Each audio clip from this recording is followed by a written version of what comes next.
Vladimir Putin is widely expected to return as Russian president in 6 weeks' time, and he could, in theory, remain in power until 2024. But perhaps not surprisingly, opposition to his dominance is growing. Last month's protests broke out across Russia after parliamentary elections, which were widely regarded as rigged in favour of Mr. Putin's party. For tonight's special report by our Foreign Affairs correspondent Jonathan Ragmana, Channel 4 News has been behind the scenes with 3 opposition groups in St. Petersburg, where the 1917 revolution began. In the past few weeks, Russia's been roiled by the biggest street protests in 20 years. For most of that time, this vast country has been run by Vladimir Putin, a former KGB spy, who now stands accused of rigging last month's elections to stay in power even longer. Videos emerged of votes stuffed into boxes long before the polls even opened.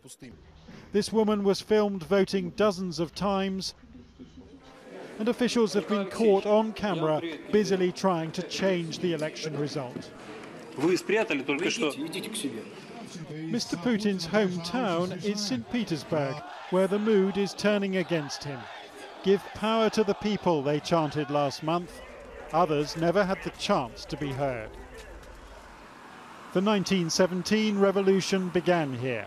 So could this be the launch pad for Russia's version of the Arab Spring? Channel 4 News has been given access to 3 groups in the vanguard of anti-Putin protest. These are the most notorious and secretive of St. Petersburg's revolutionaries.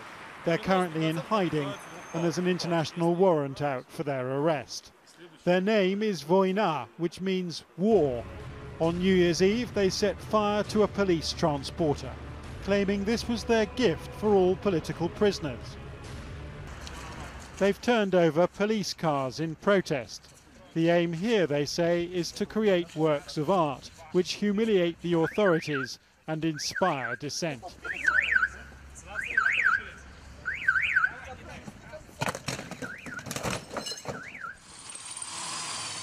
Here they soldered and screwed shut the doors of a restaurant owned by a Putin supporter.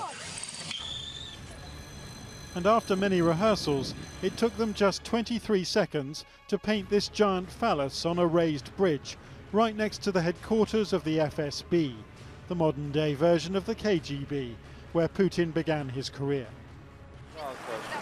The 3 ringleaders live by stealing food and clothing, and they're constantly on the lookout for the police. They keep their home address secret, and it's so run down that they have no piped hot water. 2 of them were imprisoned for 3 months last year until the British graffiti artist Banksy posted £80,000 bail. They're bringing up a 2-year-old child here, and even he has to sleep in a cardboard box to keep warm. And Putin, they believe, will stay cozy in his position of absolute power unless they escalate their protests. Я не верю в мирный протест. Я считаю, что мирный протест в России невозможен. Потому что если действовать только законными методами, то есть так, как предлагают сейчас делать организаторы этих многотысячных митингов, то законными методами невозможно противостоять власти.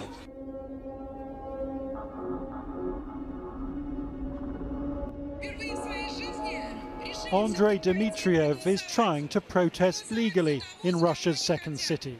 He's a Bolshevik revolutionary, an admirer of Joseph Stalin, and he wants to return Russia to a Soviet-style economy. Andrei and his fellow Bolsheviks meet in this cafe every month. They've campaigned against capitalism for years, and they're now riding the wave of Vladimir Putin's growing unpopularity for all it's worth. И вот накопилась эта критическая масса, и самое опасное для них, для власти, что их похоронит, то, что это масса образованных горожан. Режим будет ликвидирован этот, и возникнет совершенно другая политическая ситуация в стране. Andrei's flat in the suburbs has been raided by police, who've ordered him not to leave the city. His party has been banned, and he faces 3 years in jail if found guilty of promoting extremism. He says that Vladimir Putin, once seen as Russia's strongman, is now its tyrannical czar, and that if he rigs presidential elections in March, he will face a Russian version of the Arab Spring. Что это его желание царствовать до добра его не доведет, и что будут мощные очень гражданские протесты в марте в России, еще больше, чем то, что было в декабре. И, в принципе, это шанс переломить судьбу страны.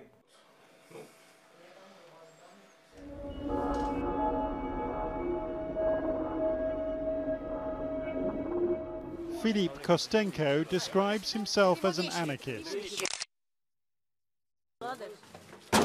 And he's been on hunger strike for the past 15 days in a police cell. Last month he was arrested at this demonstration against election fraud. It was non-violent, but illegal nevertheless. Even hapless photographers were whisked away by police, and Philippe was detained for 15 days. Today that sentence supposedly ends, but instead of freeing him, police have taken him back to court. A fortnight on hunger strike has disorientated him, and he hasn't been told what the latest charge against him is. Я был задержан на гостином дворе, где проходили акции протеста против фальсификации выборов, и после этого был посажен на 15 суток на Захаревскую приемник-распределитель ГУВД, и, собственно, там находился до этого под арестом. А теперь, после того, как меня выпустили вчера, снова оформили привод и доставили вот уже в этот суд, для того, чтобы здесь уже новое дело фабриковать. The judge sentences Philippe to another 15 days. It turns out his crime is swearing in public, which is illegal. But Philippe's friends say this is often used as a pretext for jailing critics of Vladimir Putin's rule. Часто принято, если человека нужно просто закрыть, а ничего против него нет, то ему пишут, что он ругался матом и размахивал руками. Вот именно по этой чепухе закрывают огромное количество людей. 15 days for swearing may be revenge for this.